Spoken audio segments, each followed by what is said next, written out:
Welcome to the Deep Dive, where we take your source material, the dense articles, the new research, and turn it all into knowledge you can actually use. And today our mission is to tackle what is, probably the biggest question in the global economy right now. Is generative AI replacing us, or is it just making everyone more productive? It's a debate of extremes, really. On one hand, you have these, utopian promises of massive productivity boosts, wealth for everyone. But on the other... You have the very real, very dystopian fear of mass job displacement. Exactly. And for a couple of years now, the conversation has been way ahead of the data. We've had a lot of predictions, but very few hard numbers. And that anxiety is so high because the speed of improvement is just incredible. You mentioned capabilities. Just look at the benchmarks.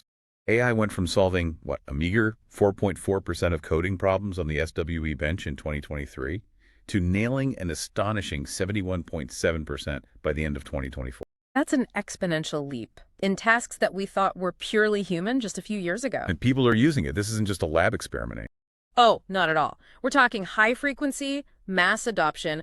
By mid-2025, something like 46%, nearly half of people surveyed in the U.S. said they were using LLMs for work. Which brings us to our core mission for this deep dive. We're getting into a huge, groundbreaking new study. And this isn't just a survey about what people intend to do. No, this is empirical evidence.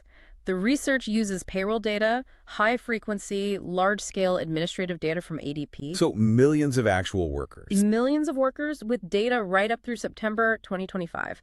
This lets them look for what they call canaries in the coal mine. The very first signals. The first measurable signals of AI-driven changes in the job market. And the thesis they landed on is really specific. They found 6 key facts, and they all point to one conclusion. Generative AI is hitting one demographic way harder than any other. The entry-level worker. Let's start with that first big finding, the one that sort of sets the stage for everything else. Okay, so the headline number is startlingly precise. Early career workers, and the study defines them as age 22 to 25. So fresh out of college, basically. Well, pretty much. That group, in jobs that are highly exposed to AI tools, saw a 16% relative employment decline. Wow. A 16% relative decline. Since when? Since late 2022, early 2023. And that timeline is crucial because it lines up perfectly with the public explosion of tools like ChatGPT. 16% is not a small number. That's a serious shift in hiring. Is this effect scattered around, or is it really focused? It's very focused. The steepest drops are exactly where you'd expect. White-collar jobs, heavily exposed to LLMs, think software developers, customer service reps. Jobs where you're generating text or code or synthesizing data. Exactly. Could you give us a sense of the scale for, say, just one of those professions? Let's take software developers. For that 22 to 25 age group, employment dropped almost 20% from its peak in late 2022. 20%. But here's the really critical part. This is what makes the study so powerful. It's not just about the job. It's about your experience level within that job. Okay, wait. So if the tech sector was just shrinking because of, high interest rates or something, you'd think those job losses would hit everyone, right? Young and old developers. That would be the logical assumption, yes, if it was just a general industry downturn. But that is not what the data shows at all. So what does it show? For the older, more experienced workers, the senior engineers, the managers in those exact same jobs, their employment stayed stable. In many cases, it actually kept growing. That's a massive contrast. So the technology is more like a scalpel, precisely cutting out junior roles, not a sledgehammer hitting the whole industry. That's a great way to put it. And they confirmed this with control groups. They looked at jobs with low AI exposure, like nursing aides. Right. In those fields, young workers' employment grew, and it actually grew faster than for the older workers. So the disruption is just unequivocally targeted. So if we zoom out from those specific jobs to the whole economy, that gets us to the second big finding. We keep hearing that the U.S. job market is strong, which is generally true. It is, overall. But the study found that for that 22 to 25 age group, overall employment growth has been basically stagnant since late 2022. It's just flatlined. It's flatlined. And again, when you break it down by AI exposure, you see that the stagnation is driven entirely by those AI-exposed jobs. What does that contrast look like when you put the numbers side by side? Young versus old, high exposure versus low. It's stark. In the most exposed quintile of jobs, the 22 to 25-year-olds saw a 6% drop in employment. Okay. Their older colleagues, say 35 to 49, in those same jobs, They saw a 6 to 9% increase. So the older workers are actually benefiting. It looks like they're either being shielded or, more likely, augmented by the tech. Meanwhile, in the low-exposure jobs, everyone's growing at a similar pace, young and old. So the takeaway for you is pretty clear. This isn't just a bad economy for new grads. It's a very specific downturn hitting the youngest workers in certain white-collar fields. Right, where the tech has gotten good enough to actually substitute for what they do. Okay, let's get into a really important nuance now. The difference between AI that automates and AI that augments. Because not all exposure is the same. That's the third big finding.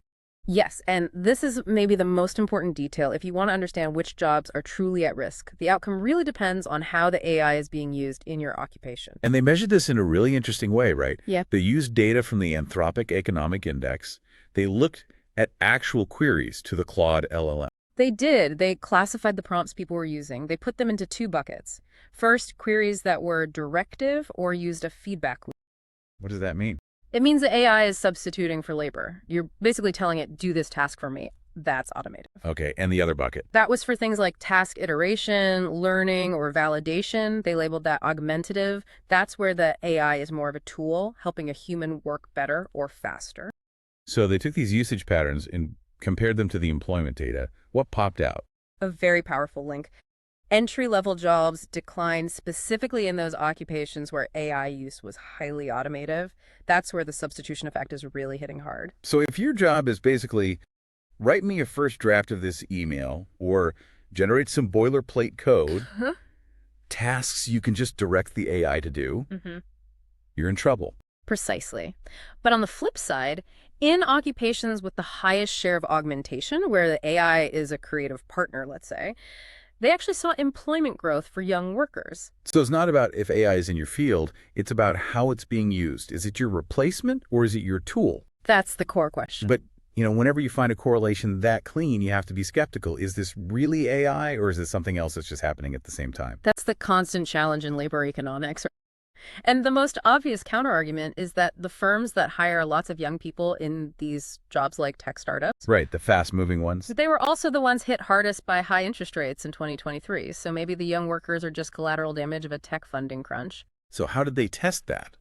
This brings us to their fourth finding, using a statistical control called firm time effects. Can you break that down for us? Yeah, think of it like a filter. Using from time effects basically lets you statistically remove any big shocks that affect all workers at a particular company at a particular time. So if a big tech company has massive layoffs because its funding dried up, that company's shrinking effect gets filtered out of the analysis. Exactly. If the pattern we're seeing was just about a general Silicon Valley downturn, controlling for these effects should make the AI exposure pattern just disappear. But it didn't disappear. Not even close. It persists. Even after filtering out those big company-wide shocks, the most AI-exposed young workers still showed a statistically significant 15 log point relative decline. Wow. So that really strengthens the case that it's about the occupation and its exposure to AI, not just being in an unlucky company. It strongly suggests that, yes. Okay, that's powerful. Now for the fifth, finding how the market is adjusting. Normally in a shock, you see either jobs get cut or wages drop. What did they find on the compensation side? This was really interesting. They found the main adjustment is happening in the quantity of employment, not the price. Meaning they're cutting jobs, not pay. Exactly. They are drastically slowing down hiring for entry-level roles or letting those people go, but the ones who do get hired or stay are still being paid a similar salary to what they would have been paid before. That's a bit strange. If demand for those entry-level skills is falling off a cliff, why aren't wages falling too? There are a couple of potential reasons. One is just classic wage stickiness. It's often easier and faster for a company to cut headcount than it is to cut pay for existing employees. People really resist that. It's bad for morale. Very. So cutting positions is the path of least resistance. But there's a second possibility. Which is? It could be that the negative effect of automation on wages is being canceled out by a positive productivity effect for the young workers who are left. So the few junior people who remain are now doing much higher value augmented work, which justifies their salary. That's the theory. The two effects might be netting out to zero for now. Okay, before we get to the big why behind all this, let's quickly touch on the sixth finding, the last of the robustness checks. What else did they rule out? They really wanted to be sure this was a new generative AI phenomenon, so they confirmed the pattern holds even if you completely exclude all computer jobs and tech So firms. it's not just a big tech thing. It's happening in finance, in admin. In customer service, yes. They also showed it holds for both jobs you can do from home and jobs you can't, so it's not just about remote work or outsourcing. And maybe most importantly, What's that? the predictive power of AI exposure for job losses only really shows up starting in late 2022. The pattern just wasn't there during earlier shocks, like the big unemployment spike from COVID-19. The timing is just too perfect. It lines up perfectly with the LLM proliferation. Okay, the data is solid. Younger workers in these automated jobs are seeing hiring dry up. So now we can finally ask the big question. Why? Why is a 24-year-old being hit so much harder than a 45-year-old in the exact same job? This is the central conceptual takeaway of the whole study, and it comes down to the difference between two kinds of knowledge: codified knowledge and tacit knowledge. Let's start with codified knowledge. What is that, and why do young workers supply more of it? Codified knowledge is anything that's easy to write down, to digitize, to transmit. It's the stuff you learn in a university, the latest coding languages, the principles of finance, standard operating procedures. The book smarts? The book smarts. It's knowledge that large language models can just ingest and use very effectively. And a new graduate is, by definition, full of the most current, up-to-date codified knowledge. So they have a high ratio of this codified knowledge compared to, say, real-world experience. Absolutely. And because AI is so good at automating tasks built on that kind of knowledge, those workers face way more substitution. The AI is basically automating the entry-level tasks that used to justify hiring a junior person.